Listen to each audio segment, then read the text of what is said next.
Boxing Lowdown, we're here at Venue 360 and it's the morning after the night before, man. The morning after the night before.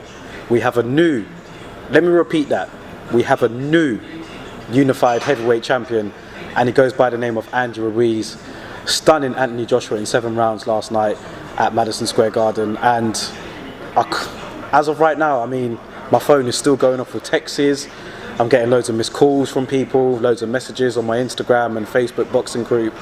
And this is heavyweight boxing, but let's talk about the fight, man. Just for those that didn't see it or they've only managed to catch the highlights, let's talk about the fight briefly before I let you know my post-fight thoughts and what possibly happens next and what kind of reverberations this has over the heavyweight division. So, Anthony Joshua, of course, was making his heavyweight debut in America. You know, his first fight at Madison Square Garden, first fight in New York City on American shores.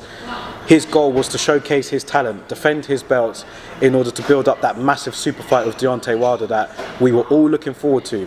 You know, we was all looking forward to this undisputed heavyweight title fight. Of course, Anthony Joshua was supposed to be taking on Jarrell Miller first of all, but unfortunately due to Jarrell Miller failing a drugs test, that's where Andy Ruiz came in. And let me talk about that as well, actually. When it was announced that Andy Ruiz was the opponent for Anthony Joshua, the response that I saw online was, it was crazy. You know, it was clear that the people that were, I mean, hindsight's 2020, you know, it's always easy to say these sort of things now, but the amount of criticism that Andy Ruiz was getting, you know, they looked at his body type and they thought, this guy's no chance for Anthony Joshua, he's got no chance in hell, you know, look how fat he is, he's not going to last a couple of rounds, it's going to be a blowout, blah, blah, blah, blah, blah. But people like myself, boxing insiders, everybody else, those that have seen Ruiz fight before have said that this guy can actually fight. Don't let the body type fool you, Andy Ruiz can fight. And what we saw last night was proof of that. And you know, going into the fight, in the last few days before the fight started, I did a few Instagram posts. One of them was with regards to the heavyweight super fight between Anthony Joshua and Deontay Wilder. You know, I was saying that this fight needs to happen sooner rather than later. We need to strike while the iron's hot with this fight. You know, we can't let this carry on because all of these guys are going to lose eventually. All of these guys are going to lose. Joshua, Wilder and Fury, they're all going to lose. So the thing that I wanted to, what I wanted and what everybody else wanted was for the fight to happen now, you know. That was what my post was. It was basically detailing why this fight needs to happen sooner rather than later, that both sides were playing a political game with each other, and it's going to catch up with one of them eventually if they don't strike, and that's what's happened to Anthony Joshua last night. You know, I did another post on Andy Ruiz the night before, and I said in my Instagram post that Andy Ruiz Jr. will win more fans this Saturday night. And I'm not going to go as far as say that I picked him to win, because I didn't. I picked Anthony Joshua to win, but I did feel that it would be a tough fight for the first few rounds at least. Andy Ruiz Jr., as you guys now know, has got quick hands. He's, you know, he's a very good heavyweight. He's mobile. You know, he might be short and he might be quite fat to everybody else on the eye, but he can punch. You know, the guy's got hands, and very, very quick hands. One of the quickest in the heavyweight division. You know, Andy Ruiz, he's got a good chin on him as well, and he's going to bring it. You know, he's not going to be there as just an opponent. Everybody seemed to think that way before. They looked at him and underestimated him, felt that he was just in there for the money, but that wasn't the case. You know, he turned out to be more than just an opponent, and he stunned Anthony Joshua there in Madison Square Garden. So let's talk about it, man. Going into the fight, the first 2 rounds, Joshua, it was a very cagey opening 2 rounds, I'd say. No one really let too much off. I think they were just feeling each other out. But the 3rd round is when it really exploded, man. Absolutely. Joshua landed a left hook on Ruiz and dropped him. And then everybody else thought, you know, this is it. You know, this is going to be it now. Joshua's going to go in and he's going to finish the job. And then, you know, we'll be talking today about the possibility of him fighting Deontay Wilder or Tyson Fury again. But Joshua's big mistake that he made was going in there and swinging for Andy Ruiz when this guy's got quicker hands. A terrible thing to do when somebody's not completely out of there. He's got quicker hands than you, so he's likely to beat you to the punch. And Joshua felt it. You know, he tried to swing and he tried to trade, tried to get Ruiz out of there. Ruiz landed a shot on the temple. Joshua was all over the place after that, and he fell to the ground. And then again, he was dropped again in that round as well. Actually, he was only saved by the bell in that 3rd round. Otherwise, he would have been out of there in 3. 100%, he was saved by the bell in that round. But it was a sign of things to come 4th and 5th rounds, especially the 5th round, Ruiz's body shots that he was landing on Joshua before, I think it was the 6th round actually, he landed those body shots, one of those 2 rounds.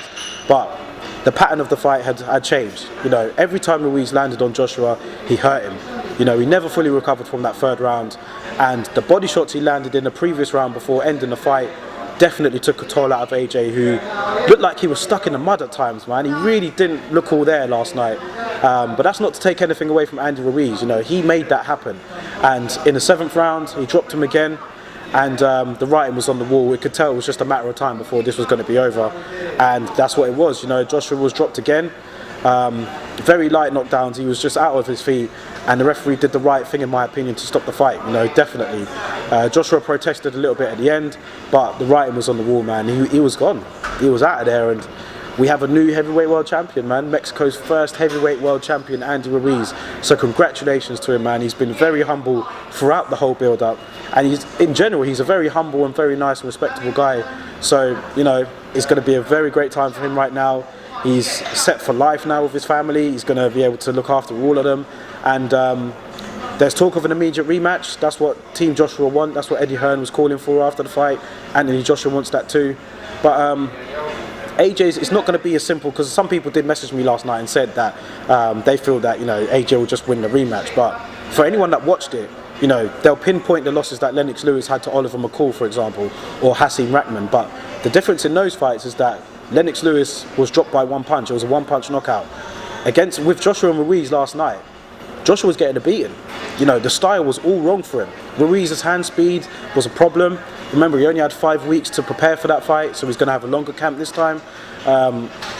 It wasn't just no 1-punch knockout where we feel in the next fight Joshua will suddenly just make amends. He might do, but it's not as black and white as that, and I feel that the rematch will give him as much problems as well as the first fight. So really, it's back to the drawing board right now for Anthony Joshua, man. He's going to have a lot to think about, find out where it all went wrong. He's got a great team around him, so I'm sure that they're going to analyse everything that what happened last night. And, you know, he's going to be hurting this morning. He's going to be really feeling it this morning, man. And this is just heavyweight boxing. This is what I've told all my friends. If you don't strike while the iron's hot, anything can happen in this division, and that's what happened last night, man. So credit to Andy Ruiz Jr. He went out there, he did his thing. He is the new unified heavyweight champion of the world. And like I said, man, it just serves as a reminder for those that like to carry out these politics in boxing and drag the fight out to try and make more money.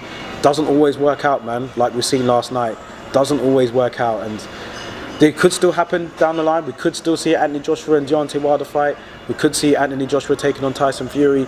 Like, there's no doubt that those fights can still happen if Joshua can beat Ruiz in a rematch, if it does happen. But again, strike while the iron's hot.